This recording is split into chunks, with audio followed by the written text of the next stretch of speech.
Ei, som, xereca. Mas é sério. Eu sei, mas não é sério, cara. É, pra passar o som assim, cara. Você não sabe. Ah, fala Xuxa. Que Xuxa? Xereca. Xuxa.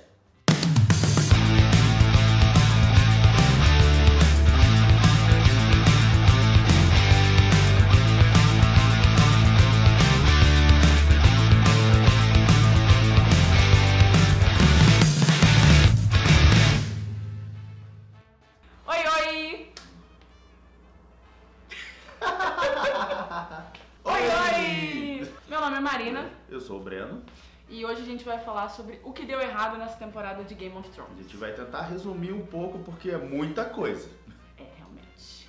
Então, a primeira coisa que deu errado nessa temporada foram os inúmeros ataques que a HBO sofreu, começando pelos roteiros e episódios vazados, né? Que se você não leu os roteiros vazados, meu querido, você não sabia de nada que ia acontecer. Parabéns pra você que conseguiu se controlar. Isso aí foi, pra mim, o ápice da temporada da comédia. Eu não sei até que ponto isso realmente foi um vazamento, um erro, porque você ficar mais de uma hora vazando o episódio errado, pô, HBO Espanha, pelo amor de Deus, né? Tem alguma coisa muito errada aí.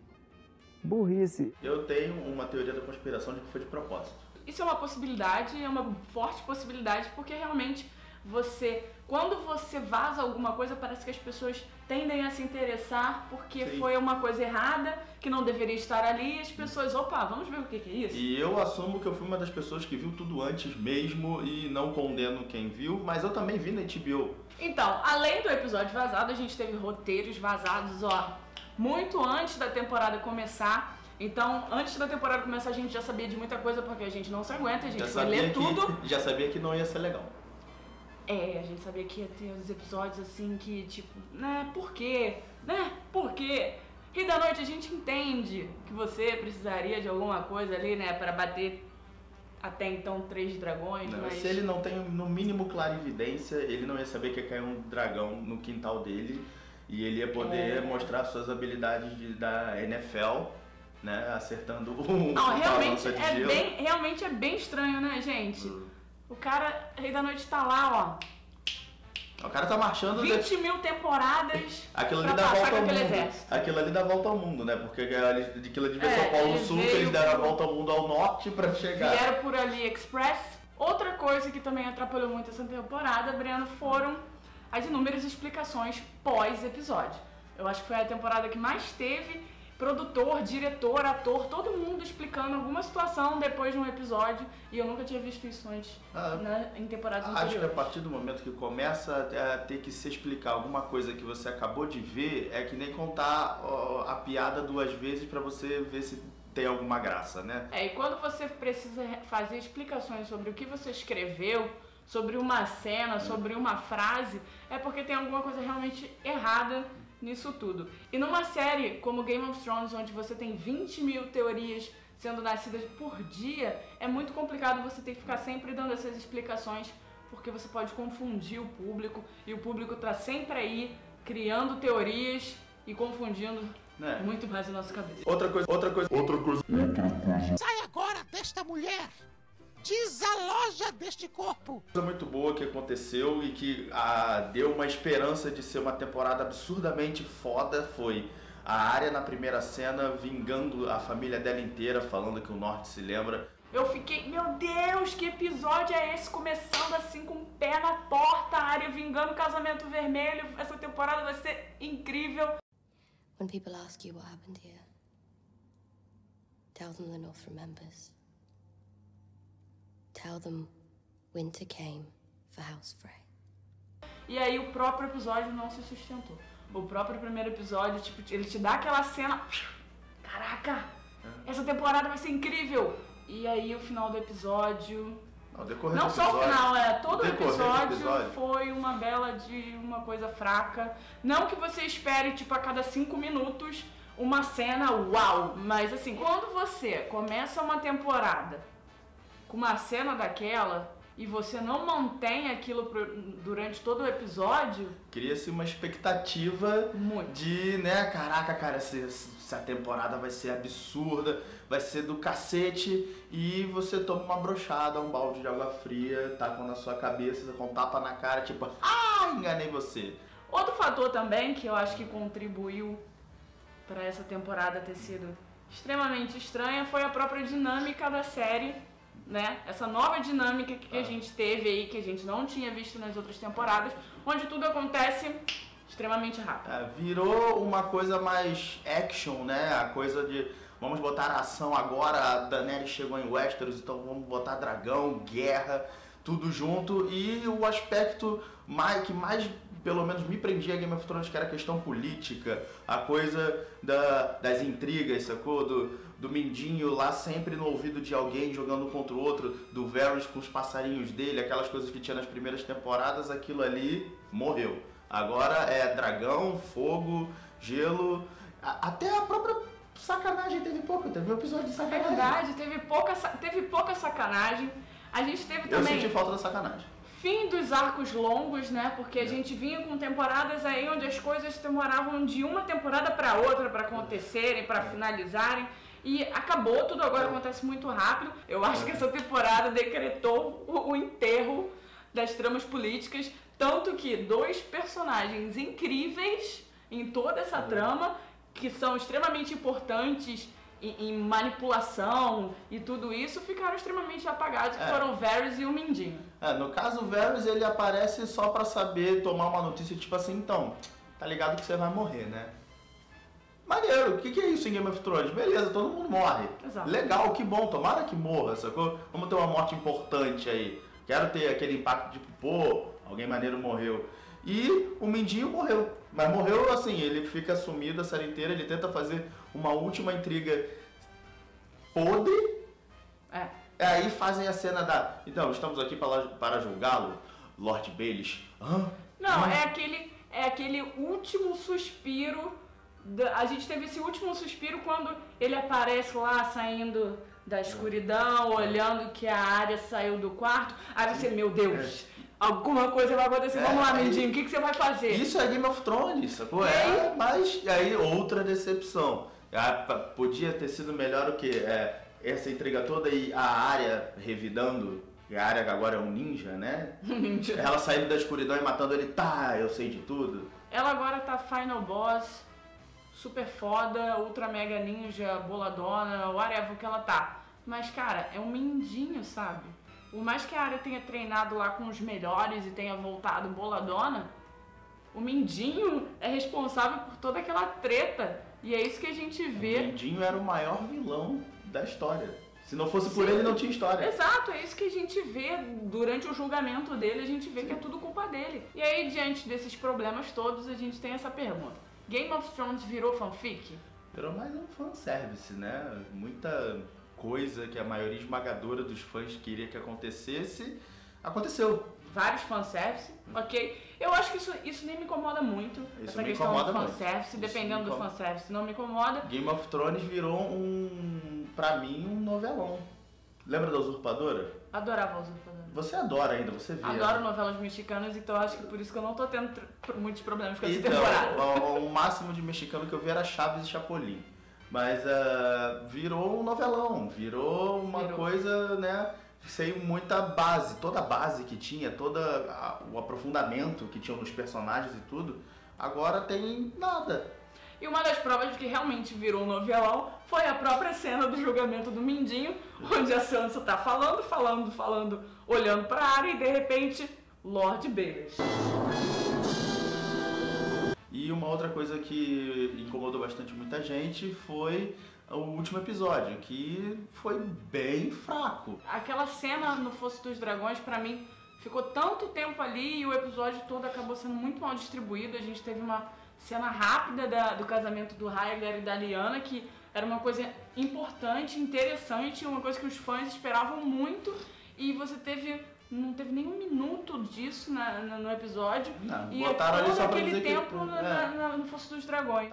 E na própria cena do Fosso né, que todo mundo lá esperando a Daenerys, chega um dragão, chega outro, desce lá a mulher do dragão, todo mundo esperando ela. Aquela frase da Cersei foi genial. Eu falaria aquilo, você tá atrasada. E ela tirou um ótimo dado ali também, que ela tá vendo o dragão a primeira vez na vida. Foi tipo, não esboça nenhuma reação, né? Aqui você pode ter 2, 3, 20 dragões, mas não chegue atrasada. Né? Aqui quem manda sou eu. A rainha aqui sou eu, você é a usurpadora. Como a gente já falou dos tópicos que a gente achou que atrapalharam na temporada, um dos tópicos é a questão das inconsistências, né? Um monólogo do cão. O cão chega àquela cena, por que caralhos o cão me chega lá e fala, olha, você... Não. Ele mostra a cena de assim, todo mundo parado, aí ele vai sozinho, anda, vai falar com o irmão, aí o irmão se põe à frente da Cersei, né? O Montanha se põe à frente, como o guarda-costas deve ser, e ele fala tudo que tem que falar e deixa claro que vai ter esse embate aí, Clegane contra Clegane na próxima temporada. Espero muito que tenha, espero muito que seja muito bom. E aí depois, beleza, ele solta um zumbi. Aí na hora que o zumbi chega a 3 metros da Cersei, cadê a Montanha na frente dela?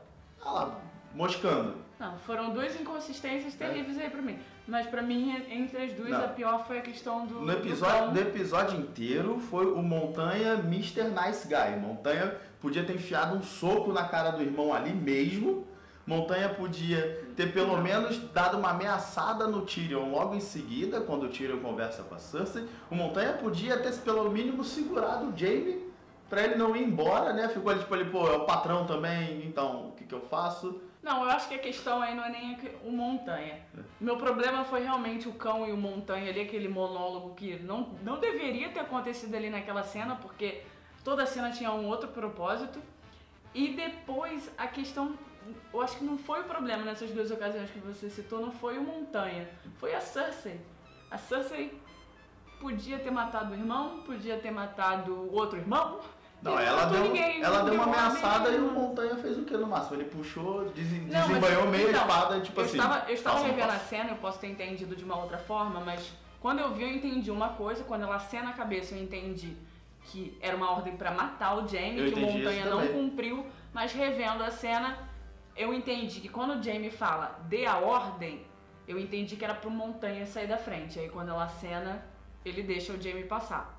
Não sei se você... Mais uma coisa que ficou aí mal explicada e que daqui a pouco, se bobear, tem algum... Possivelmente. Alguém da série falando, não, a ordem dela foi pra ele sair da frente, a ordem dela foi pra matar. Pra mim, foi uma ordem de... Dê a ordem, foi. Tira ele da frente e ele realmente saiu. Mas em questão de explicações, uma coisa que eu acho que não vai ter explicação e que seria muito importante é a questão da anulação do casamento do Rhaegar com a Elia. A questão da anulação do casamento foi uma questão que virou super polêmica na internet, porque Rhaegar e Elia eram legalmente casados, tinham 2 filhos e até então era uma família tradicional, brasileira, cristã, né?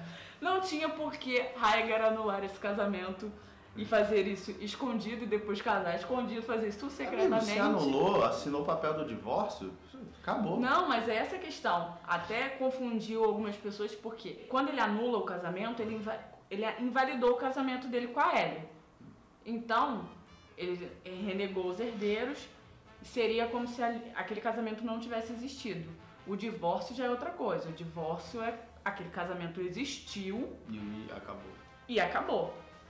E aí, quando ele anula o casamento, você para pra pensar, por que ele anulou o casamento com a Elia? Se ele tinha 2 filhos, ou seja, o casamento foi consumado e... Sabe se ele queria ter esses filhos? Sabe se ele queria casar com ela? Ele queria casar com a irmã do Ned. Sim, ele queria casar com a Lyanna depois, mas assim, ainda que você queira casar com a Lyanna, no caso, por que você vai, tipo, largar seus filhos ao relento, seus herdeiros, e vai praticamente renegá-los? E o que a pobre da Elia fez da vida, coitada, pra merecer isso? Ela tava lá em Kingsland e ele simplesmente foi pra Dorne, casou com a Lyanna, anulou o casamento e teoricamente ele não poderia ter feito isso. Então a discussão na internet está um fervo por conta disso. Então assim, quando essa anulação surgiu, de início eu estava falando lá em fóruns, né, que pra galera, ó, aceita, a anulação tá aí E esse é o caminho que a série arrumou para legitimar o Jon como o herdeiro do Trono de Ferro. Só que, depois eu parei para pensar melhor e realmente, gente, você tem que ter uma explicação. Por que você vai anular um casamento onde tem 2 filhos e... Tudo bem, eu entendo que é pra legitimar, mas assim, você não vai dar nenhuma explicação. Olha, o Rhaegar, ele anulou o casamento com a Elia porque ele... Nem que ele não amasse mais a Elia. Não, isso não é um motivo pra você motivo. anular um casamento. Mas porque Mas em Game of Thrones, Elia... muita coisa é motivo e não é motivo também, né? Aí é Vamos complicado. pensar, porque a Elia tava traindo ele.